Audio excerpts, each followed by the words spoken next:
அது அந்த அம்மாவுக்கு தெரியும், எனக்கு தெரியும். அதுக்காக ஆனா அந்த அம்மா இப்ப அந்த அந்த நிகழ்வை புரிஞ்சு, அப்ப இதுக்கே இப்படி ஒரு இது நமக்கு கிடைச்சிருக்குது. நமக்கு அந்த ஒரு நிர்பந்தத்திலிருந்து நம்ம விடுதலையா இருக்கிறோம்.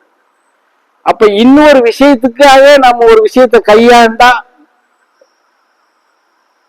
அது நடக்குங்கிற நம்பிக்கையில இப்ப ஒரு விஷயத்த இந்த பூஜையில நடத்தியிருக்காங்க. புரியுதா? சொல்ல முடியாது. ஒரு முதுக்கு நடந்த விஷயத்த வச்சு அடுத்து நடக்குங்கிற நம்பிக்கையில அந்த காயை நிறுத்திருக்காங்க. அப்போ 5 மாசத்துல பயணம் பண்ணவங்களுக்கு வந்த புரியுதல் 4 வருஷம் வந்தவங்களுக்கு 3 வருஷம் வந்தவங்களுக்கு ஏன் இல்ல? சொல்றது புரியுதா? இது செல்வகுமாருக்கு தான் இந்த பதில நான் வைக்கணும். நீங்க தான் கேள்வி என்று நிறைய கேட்டிருக்கீங்க. சாமி நம்பி வராங்க, அப்படி வராங்க, இப்படி வராங்க, நீங்க ஏதாவது ஒண்ணு பண்ணி விடலாம், செஞ்சு விடலாம்னு சொன்னீங்க. ரைட். இப்ப இப்ப அவரை விட்டுருங்க. அவரு ஒரு போன குறுப்பூச்சில இருந்து வரீங்க இல்லையா? இது 2வது குறுப்பூச்சை. அப்படிங்கும் போது அவர் இன்னைக்கு ஒரு 2 வருஷம் ஆச்சுன்னு வச்சுக்கோங்க. இந்த அம்மாவை கொண்டாந்து சேர்க்கறதுக்கு அவருக்கு கிட்டத்தட்ட 1.5 வருஷம் ஆயிருக்கு. சொல்லி சொல்லி சொல்லி சொல்லி இந்த இடத்துக்கு பயணம் பண்ண வைக்கிறதுக்கு அவருக்கு ஒரு 1.5 வருஷம் தேவைப்பட்டிருக்கு. வந்துட்டாங்கன்னு வச்சுக்கோங்க. வந்து 5 மாத பயணத்துல 3வது மாசத்துல அவங்களுக்கு ஒரு நிர்பந்தத்துல இருந்து வெளியே கொண்டு வந்தாச்சு. எப்படி? அது எதை வச்சுன்னா, இவரு 2 வருஷமா பயணம் பண்ணிட்டு இருக்காரு இல்லையா? அவரு நம்பி பயணம் பண்றாரோ, நம்பாம பயணம் பண்றாரோ, நான் இப்படி பயணம் பண்ணிக்கிட்டு இருக்கேன், என்னோட நீ வான்னு சொல்லி துணைவியாரும் கொண்டாந்து இழுத்து விட்டாரு இல்லையா? அப்போ இவர் நம்பிக்கைக்கு காப்பாத்துறதுக்கு நம்புறது மாதிரி அவங்களுக்கு ஒரு நிகழ்வு நம்ம கொண்டு போய் நிறுத்தணும். நான் நல்லா புரிஞ்சுக்கணும். நீங்க அந்த நிகழ்வை நம்ம நடத்திட்டோம். அந்த வழிமுறை அவங்களுக்கு தெரியும் மாதிரியாவே அவங்களுக்கு காட்டி கொடுத்து அந்த ஒரு தர்ம சங்கடத்துல இருந்து அவங்கள விடுவிச்சிட்டோம். அப்ப அந்த விடுவிச்சனுடைய நடைமுறை என்ன இருக்கு? ஆமா, நீ போற இடத்துக்கு நான் வரணுமாக்கும் போ. இப்படி பேசிக்கிட்டு இருந்த அம்மா, அந்த அம்மா புரிஞ்சதா? அந்த இடையில கூட ஒரு மாசம் வராதுக்கு காரணம் இப்படி சொல்லிட்டு தான், நீ சொன்ன இடத்துக்கு நான் வரணுமாக்கும் அப்படின்னு சொல்லிட்டு போன அம்மா தான். இன்னைக்கு வராதுன்னா நிக்காது. இப்போ ஆனா இன்னைக்கு காலையில வந்து அம்மா காலையில வந்து மத்தியானம் என்கிட்ட அந்த நிகழ்வு லேசா அப்படி கோடிட்டு காமிச்சிச்சு. சரிம்மா நீ உள்ள போயிட்டு வாமான்னு சொல்லி விட்டுட்டேன் அங்க நம்ம ரூமுக்குள்ள. அப்ப நினைச்சேன், சரி இனி இது நீ வராதுன்னு சொன்னா கூட நிக்காது. ஏன்னா அடுத்த கட்டத்துக்கு காய் நகர்த்திருச்சு இல்ல. இதுதான் புரியுதல். எப்படி? 5 மாசத்துக்குள்ள ஒரு இது நடந்திருக்கு. நாம நம்பாம தானே போய்கிட்டு இருந்தோம். இப்போ ஒரு இடையில 2 மாசம் சாமி நாங்க அப்படித்தான் நம்பித்தான் வரோம் அப்படின்னு நம்ம என்ன பண்றோம்? இவர் நம்பி கூட்டிட்டு வந்ததுனால இவர் நம்பிக்கைக்கு அவங்கள நிக்க வைக்கணும். என்ன ஆயிரும் நினைக்க மனசுக்குள்ள நம்ம உள்ள நுழையணும். அப்ப அந்த நிகழ்வை நம்ம நடத்தி காமிக்கிறோம். இப்ப அவங்களுக்கு என்னாச்சு? புடிச்சுக்கிட்டாங்க. நம்ம ஏனோதானம்னு போயிட்டு வந்ததுக்கே இவ்வளவு சிக்கல் தீர்ந்திருக்குன்னா, அப்ப இன்னும் நம்ம வேண்டுதல் வச்சு உள்ள இறங்குனா நம்பிக்கை ஜெயிக்குங்கிற இடத்துக்கு வந்துட்டாங்க. அப்படித்தான் எல்லாரும் வரணும்னு நான் ஆசைப்படுறேன். எப்படி? ஆனா 4 வருஷம் வந்தவங்களும் அப்படித்தான் இருக்கிறீங்க, 2 வருஷம் வந்தவங்களும் அப்படித்தான் இருக்கிறீங்க, இருந்த இடத்துலயே இருக்கிறீங்க. இப்ப நீங்க என்ன சொல்லுவீங்க? எனக்கு சொல்லுங்க.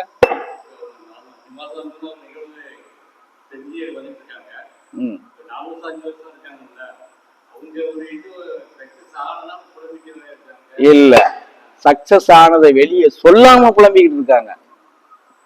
யாரையுமே நான் வீணா பயணம் பண்ண வைக்கல. அவங்களுடைய நிலைமைக்கு தகுந்தது மாதிரி அவங்கள சீர்திருத்தம் பண்ணி தான் நிக்க வச்சிருக்கேன். ஆனா அதை வெளிப்படுத்த கூட வேண்டாம், அடுத்த கட்டத்துக்கு நகரலாம்ல. அந்த அம்மா எனக்கு இப்படி தீர்ந்துருச்சுன்னு யாருக்கும் வெளிப்படுத்தல, ஆனா சுயமா அடுத்த பிரச்சனைக்கு அடி எடுத்து வச்சிருச்சா.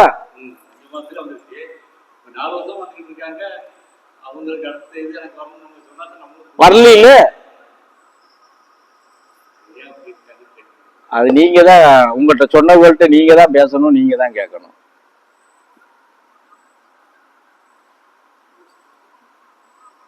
ரெண்டு பேரும் குறுக்க உட்காந்துக்கிட்டே அடுத்த ஆளுக்கு போக முடியல.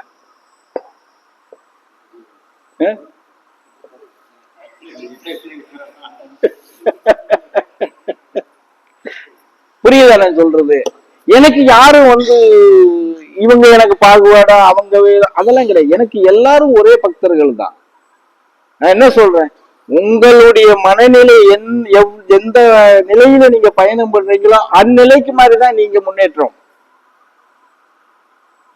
புரிஞ்சுத நான் சொல்றது? இங்க எல்லாமே கணக்கு விகாச்சார கணக்கு தான். நீ எத்தனை சதம் நம்புறியோ அத்தனை சதத்துக்கு விகாச்சார கணக்குல தான் உனக்கு படி இழக்கப்படும். புரியுதா? இப்ப நீங்க உங்க டிபார்ட்மெண்ட்ல வேலைக்கு எடுக்கிறீங்க, வண்டியில ஏறின உடனே உங்களுக்கு பர்மனன்ட் பண்ணிடலாம், அப்பாயின்மெண்ட் கொடுத்துட்றான், டெம்பரவரியா ஓட விட்டு தவிக்க விட்டு எத்தனை பண்றான். அது போலதான். புரிஞ்சதை நான் சொல்றது? நம்பிக்கை, முழு நம்பிக்கை வரணும். சரியா? செயல்பாட்டுல அவர் நம்ம என்ன சொல்றோமோ அதை நம்பி அதுக்கு தகுந்த மாதிரி நம்ம குணப்பாவங்களை மாத்தி பயணம் பண்ணணும். யதார்த்தமா கூட நான் சில நேரம் நானே அந்த அம்மாட்ட இதை வச்சு கேள்வி பண்ணுவேன். இன்னைக்கு கூட கேள்வி பண்ணேன். சில விஷயம் அந்த அம்மா சொல்லிச்சு, சும்மா இருங்க சாமி அவர் இப்படி எல்லாம் பண்றாருங்க. சரி இருக்கட்டும்.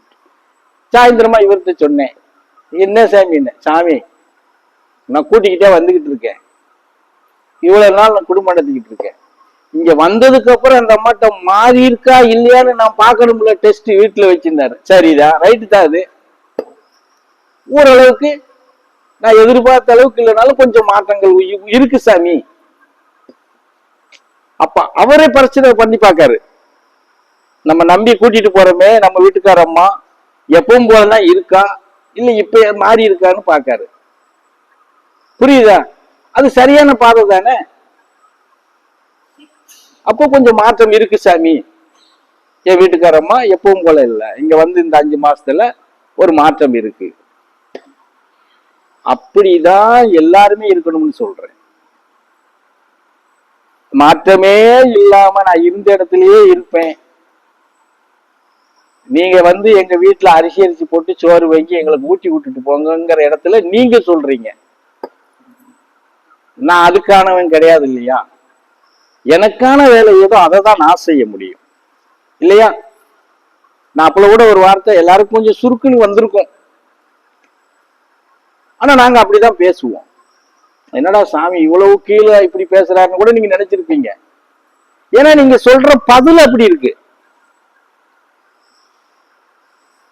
அப்படிலாம் எங்களை விடமாட்டீங்க சாமி, அதெல்லாம் நீங்க பாத்துக்கிறீங்க சாமி எல்லாம் அப்படின்னா